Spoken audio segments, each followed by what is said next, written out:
Bonjour, aujourd'hui je vais vous faire un tuto pour pointer un tube en 60 par 5,77, donc c'est-à-dire une forte épaisseur inox.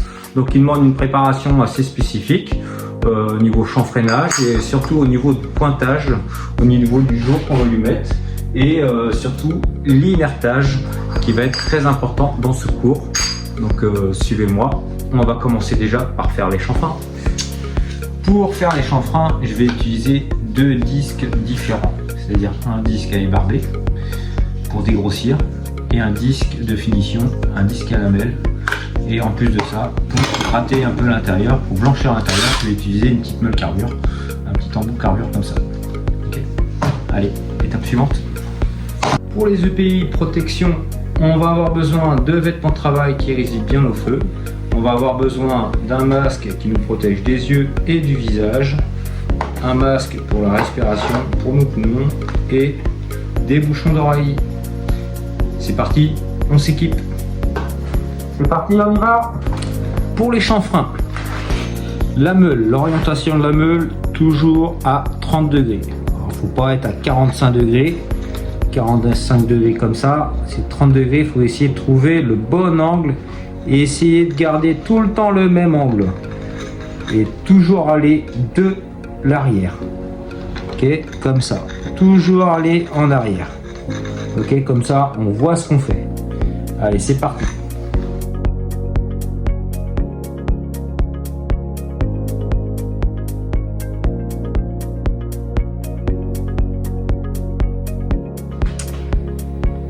Pour avoir un tube bien aligné par la suite pour le pointage, il faut absolument respecter l'arête intérieure quand on meule, c'est-à-dire qu'il ne faut pas la dépasser.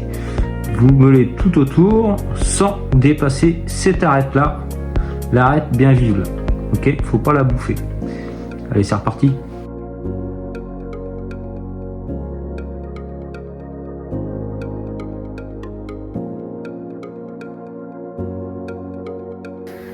Voilà, j'ai dégrossi le chanfrein, j'ai respecté mon arête intérieure. Donc là, on passe à l'étape suivante, la finition.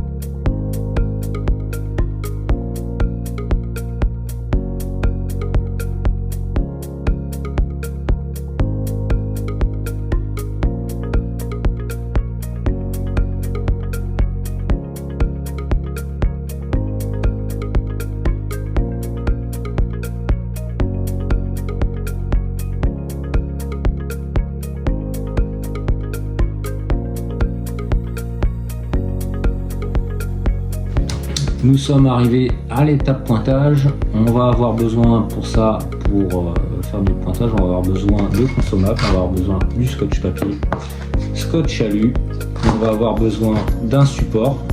Moi j'ai fabriqué ça, une cornière avec une tôle comme ça, donc c'est bien pour les débutants, c'est bien pour pointer les éprouvettes de qualification par exemple. Là c'est justement le but du cours, c'est pour faciliter les choses. Donc là on a juste à mettre notre tube sur ce support et ça justement il sera bien aligné. Après ça on va avoir besoin d'une électrode de 3,2 pour garder notre jour bien correctement, et on va avoir besoin d'un petit bouchon justement pour inerter. Donc j'ai fabriqué ça moi, un bouchon d'inertage où on peut brancher notre tuyau, où c'est pas très dur à fabriquer, hein. Vous avez un petit tuyau, on a souvent du tricot clair où on puisse brancher dessus. Là c'est un tuyau de 6 à 8 mm il me semble, donc j'ai fait comme ça derrière, vous voyez, hop, on a un petit trou, ça sert pour mon support sur ma potence. Je vais le boucher bien sûr pendant le pointage. Donc voilà tout ce qu'on a besoin. On a besoin aussi, là moi je vais me servir d'un tungstène de 2,4 pour souder. Avec les énergies que je vais utiliser, je vais être à l'aise avec un 2,4 pour le pointage et surtout pour le soudage. Donc voilà, et puis c'est parti, on y va pour l'inertage. Donc pour Pour faire l'inertage, j'utilise une bouteille d'argon pur, ok, c'est une bouteille d'air liquide. Donc pour s'assurer qu'on a bien le bon débit, moi je vous conseille d'utiliser un petit testeur de gaz avant, parce que les manos sont intégrés aux bouteilles et ils sont pas forcément corrects. Ok, donc on allume. Vous voyez, je vais vous faire le test. Admettons, je vais mettre. Nous, il nous faut 6 litres pour faire l'inertage. Je vais mettre la bouteille à 6 et j'aurai pas 6, hein, j'ai rien dit. Vous voyez, donc il faut que je monte au moins à 8 pour avoir 6 litres. Là, je suis à 8 litres pour avoir 6 litres. Donc le testeur est quand même bien important. Okay, donc étape suivante. Pour pointer notre tube, on a plusieurs modes de pointage. C'est-à-dire que là, je vais vous représenter la face. Pour pointer, on a plusieurs modes. C'est-à-dire qu'on a un mode de pointage où on peut faire un point dessus, un point ici, un point ici ou un point ici. Après, on en a plein des modes de pointage. On a un autre mode. Moi, je vais me servir de ce mode-là. D'ailleurs, je vais faire un point ici, en 3 points, comme ça. Ok, comme ça, les contraintes sont bien réparties. On peut aussi pointer comme ça, en 3 points, c'est-à-dire faire un point ici, un point ici, un point sur le côté, et pour le soudage, on commence là. Vous voyez, on commence là. Moi, pour le soudage, je vais commencer là, et puis je vais remonter jusqu'à celui-là, puis après, tac, on va faire le tour. Donc voilà pour le mode pointage. Nous sommes arrivés à la préparation pointage et inertage. Dans un premier temps, on va boucher l'extrémité du tube avec le scotch alu. Hop. Le scotch alu est bien parce que bon, il résiste bien à la chaleur. On va lui créer une fuite de sortie de 3 à 4 mm. Après ça, on va boucher l'entrée avec du scotch papier et mon petit bouchon pour innerter. On va boucher ça avec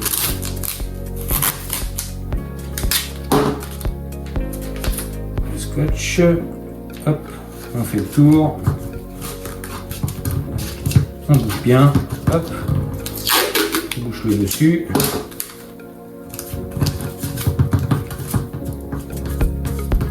Là, il n'y a plus de fuite. Après ça, on pose les deux tubes.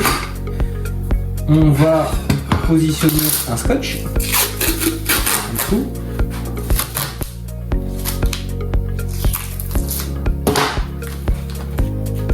Assez grand, qui fasse le tour.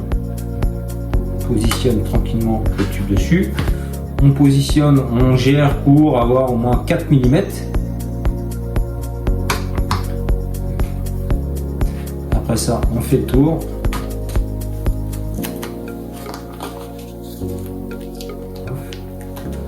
On essaie de bien faire le tour, de bien boucher.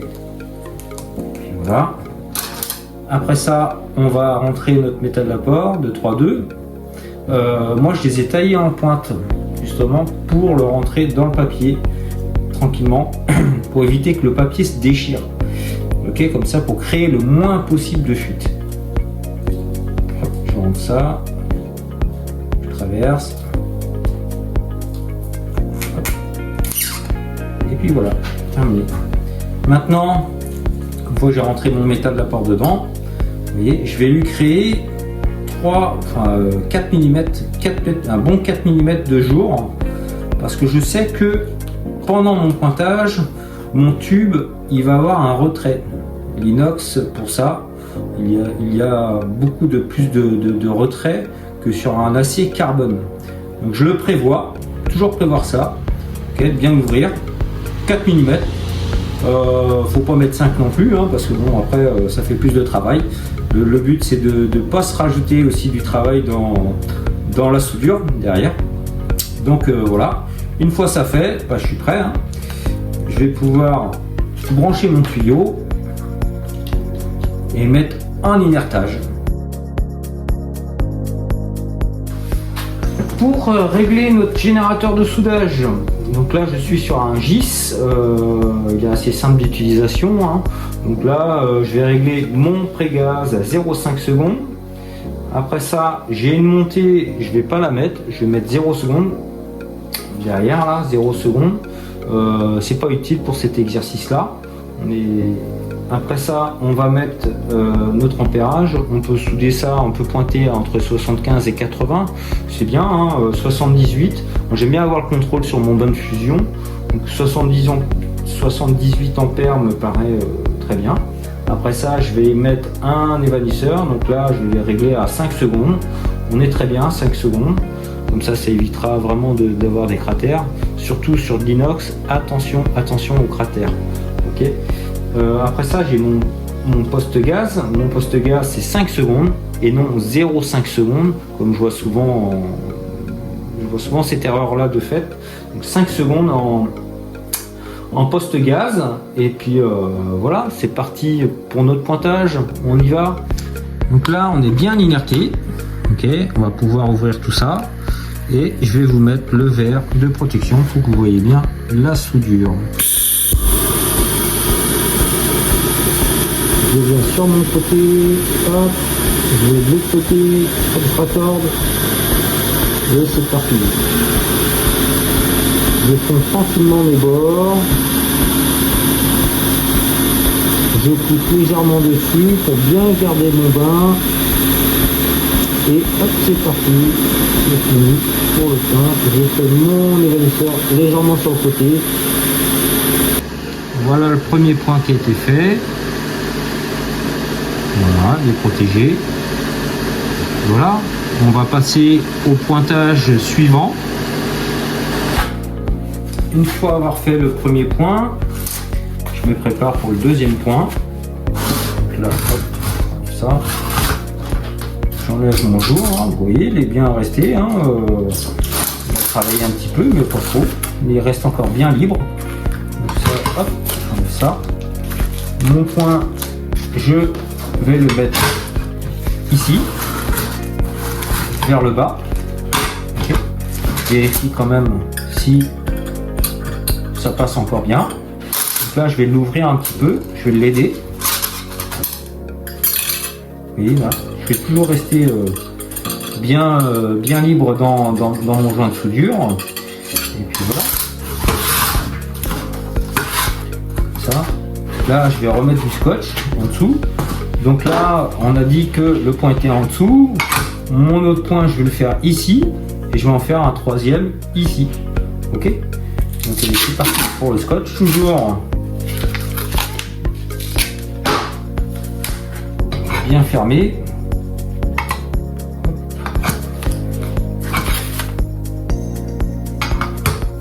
Ça. Donc là, mon point, je vais le faire là. Et en dessous, je vais le faire par ici. Ok. Hop, je me décolle comme ça. Alors on peut aussi faire une petite marque. Hein, on peut aussi les marquer. Hein, faire une petite trace ici. Et puis après, troisième point, on peut aussi tracer par ici. Hop, comme ça, vous savez comment, vous savez où que vous en êtes. Donc, voilà. Traçage. Donc là, hop, ici. Voilà. Je vais remettre mon métal d'apport dedans. Donc le métal d'apport, je vais le faire glisser tranquillement, mais je vais mettre qu'une seule branche. Ça rien de mettre deux branches. Ok, c'est juste pour garder notre. Et lui, bah vous voyez, il reste encore un petit peu libre hein, dedans, il n'y a pas de problème. Donc voilà. Étape suivante, deuxième point. Donc là, on est sur l'étape 2, deuxième point.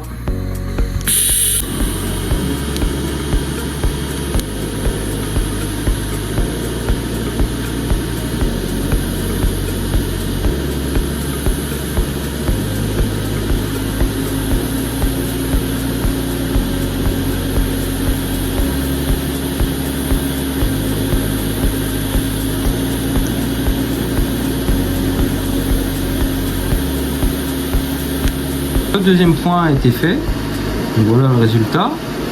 Là maintenant on va pouvoir faire le troisième. Et ce sera bon. Je réduis un peu mon gaz. Donc là, hop, mon troisième il est là.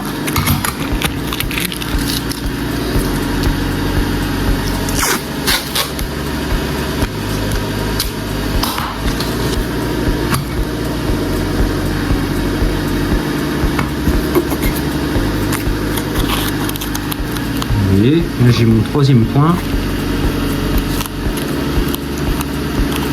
Voilà, c'est parti.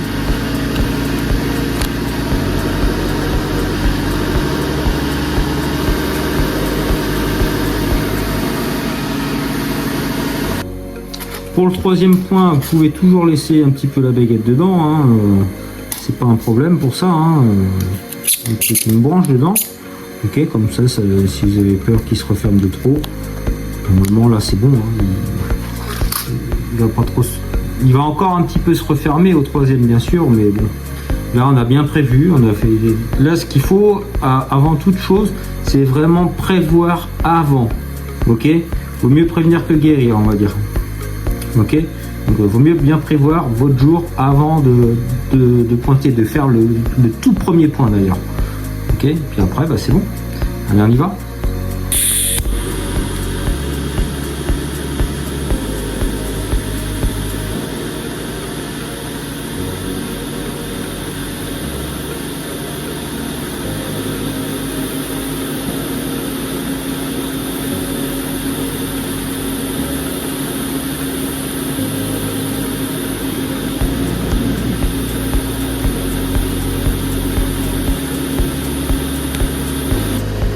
Voilà mon troisième point de fait. Donc le pointage est fini pour cette partie là. Il me reste encore une petite étape à faire dessus. Je vous montre. Là, vous voyez le métal, le jour de 3.2, je l'ai toujours. Donc pendant ma soudure, je vais toujours être nickel. Ce qu'il faut, c'est que notre métal d'apport de 2,4, il passe dedans et là, vous voyez, je suis libre. Vraiment libre dedans. Donc en fait, pour faire notre soudure à l'intérieur, on a intérêt d'avoir de la liberté. Ok. Si votre métal d'apport bloque, là, tout de suite vous allez avoir des problèmes de pénétration à l'intérieur. Ok. Donc là, je regarde l'intérieur. L'intérieur, on est blanc, on est bien propre. Ok, c'est bien protégé. Donc maintenant, il me reste une étape à faire. Tout le monde ne le fait pas. Moi, je le fais. Je préfère comment dire, m'assurer pour la suite des choses, pour la soudure. Donc je vais lui faire un sifflet, des petits sifflets aux extrémités de pointe. En fait ça va me servir pendant le soudage de ne pas avoir des interruptions, des petits collages. Ok, souvent on retrouve ça dans les radios, il y a des interruptions au niveau des points. Donc ce que je vais faire, je vais lui faire des petits sifflets. On appelle ça des petites feuilles à cigarette, meulées comme une feuille à cigarette. Ok, il faut que ça soit fin. Comme ça, quand on repasse dessus, eh bien le bain il est bien repris.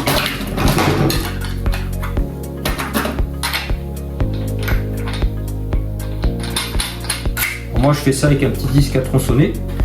Ok, je vais prendre mon masque de ménage.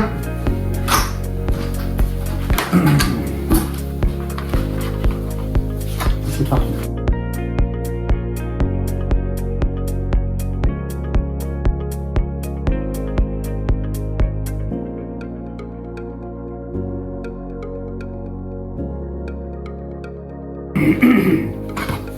Donc là, voilà le pointage qui est effectué. Vous voyez, j'ai fait les petits sifflets. Tout est bien protégé. Comme ça, on est prêt pour le soudage. Et l'intérieur, on peut voir que c'est bien protégé. Il faut vraiment s'assurer de ça. Ok.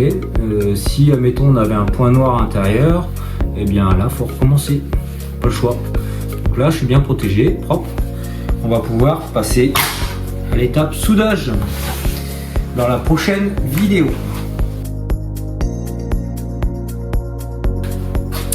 Merci de m'avoir suivi dans la vidéo pointage. J'espère que ça vous a plu. Dans la prochaine vidéo, on va voir la soudure en HL045 de nos tuyaux qu'on a pointés justement de secours. Donc, merci, à bientôt.